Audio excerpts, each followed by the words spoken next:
اعوذ باللہ من الشیطان الرجیم بسم اللہ الرحمن الرحیم۔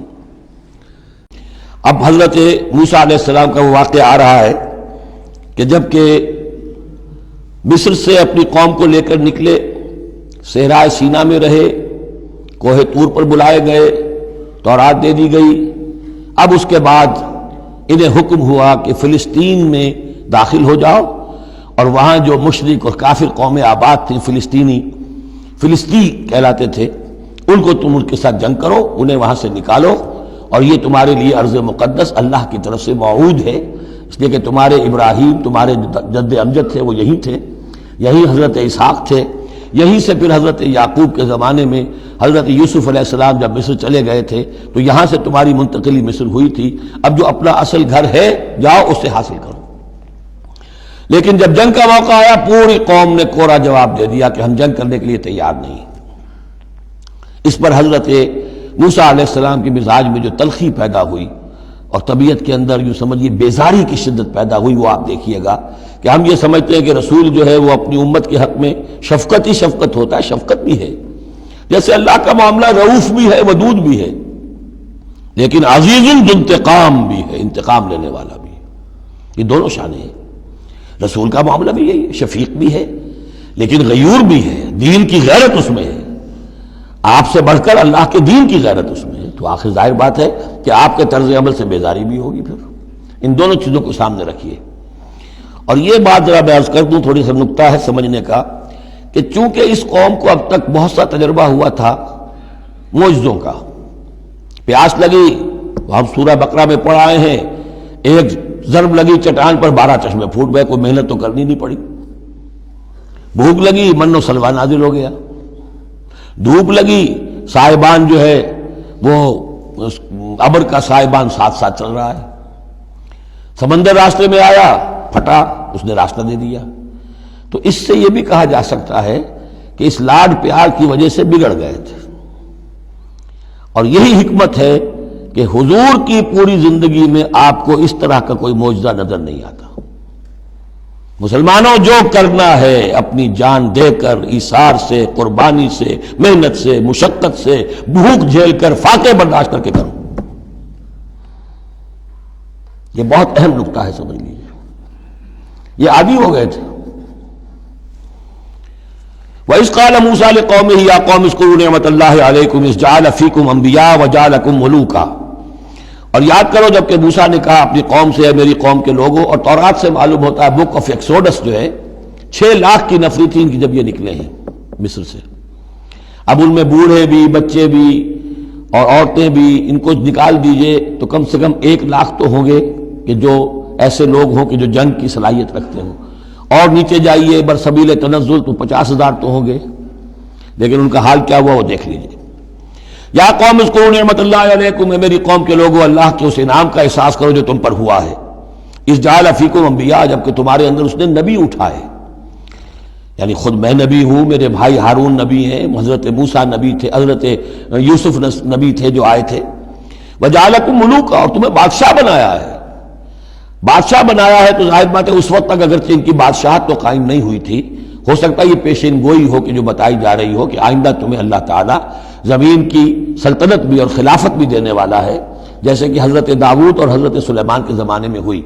ایک رائے یہ بھی ہے کہ چونکہ حضرت یوسف کے زمانے میں انہیں بڑا اقتدار حاصل ہو گیا تھا، بادشاہ تو نہیں تھے، لیکن یہ کہ واقعتاً بادشاہوں کے بھی، جن کو کہتے ہیں کہ پیرزادے ہونے کے اعتبار سے بادشاہوں کے بھی مخدوم تھے اور ممدوح تھے، تو شاید اس کی طرف اشارہ ہو۔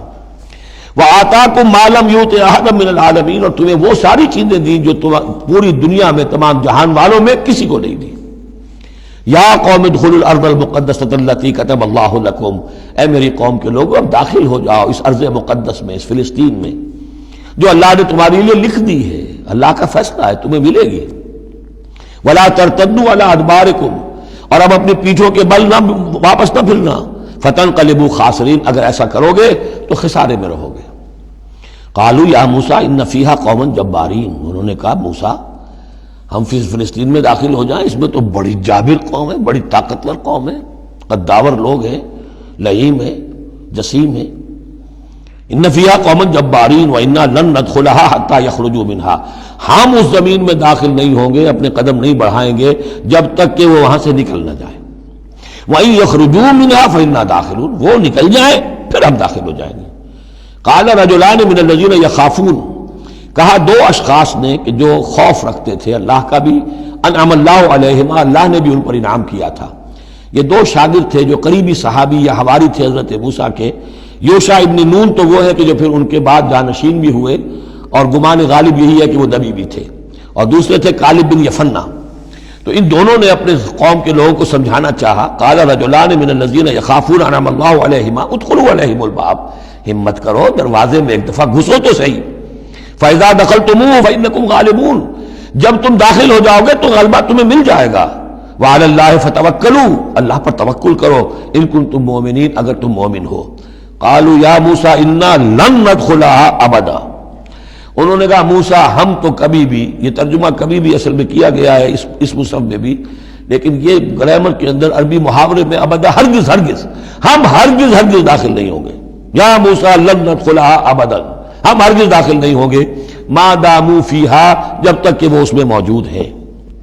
فاذهب انت وربک، جاؤ تم اور تمہارا رب، اور یہ میری طرف سے اضافہ کر لیجئے، ساتھ اپنی لٹھیاں بھی لے جاؤ، یہ تمہارا عصا جو ہے اتنے بڑے بڑے کارنامے دکھائے ہیں، یہ بھی ساتھ لے جاؤ۔ فَذَهَبْ أَنْتَ وَرَبُّكَ فَقَاتِلَا، اور جا کے قتال کرو، إِنَّا هَاهُنَا قَاعِدُونَ، ہم تو یہاں بیٹھے ہیں، زمین جنبت نہ جنبت گم رہو محمد، ہم تو یہاں ٹکے ہوئے، ہم نہیں ہلیں گے۔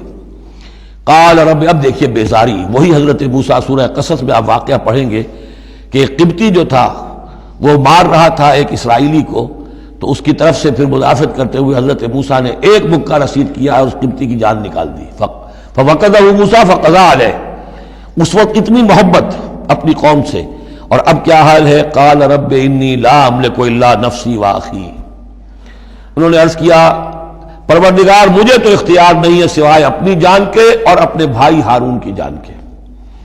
فَافْرُقْ بَيْنَنَا، باقی یہ پوری قوم انکار کر رہی ہے تو اب تفریق کر دے، علیحدہ کر دے، جدائی ڈال دے ہمارے مابین، وَبَيْنَ الْقَوْمِ الْفَاسِقِينَ، اور ان ناہنجار لوگوں کے درمیان، میں اب ان کے ساتھ رہنا نہیں چاہتا۔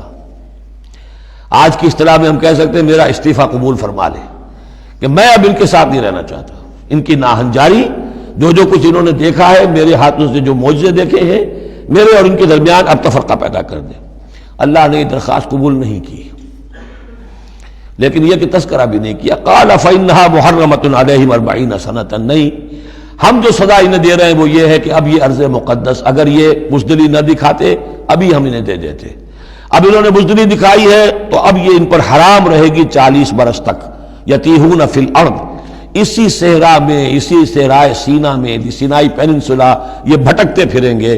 فلا تأس علی القوم الفاسقین، تو اب آپ اس فاسق لوگوں کے بارے میں اب آپ افسوس نہ کریں، اپنے دل کے اندر رنج نہ لیں اب جو کچھ ان پر بیتے گی، لیکن بہرحال آپ ان کی طرف رسول بنا کر بھیجے گئے ہیں، جب تک زندگی ہے آپ کو ان کے ساتھ رہنا ہے۔ یہاں ذرا یاد کر لیجئے کہ جو حضرت موسیٰ نے کہا انی لا املک الا نفسی واخی، حضور سے کیا کہا گیا تھا سورہ نساء میں؟ فقاتل فی سبیل اللہ لا تکلف الا نفسک وحرض المؤمنین، اے نبی آپ اللہ کی راہ میں قتال کیجئے، آپ پر ذمہ داری نہیں ہے سوائے اس کے کہ آپ کی اپنی جان ہے، اور آپ اہل ایمان کی جتنی تحریض، ترغیب، تشویق، جتنے ان کے ایمان کے جذبات کو اپیل کرنا ممکن ہے کیجئے۔ بس صدق اللہ العظیم۔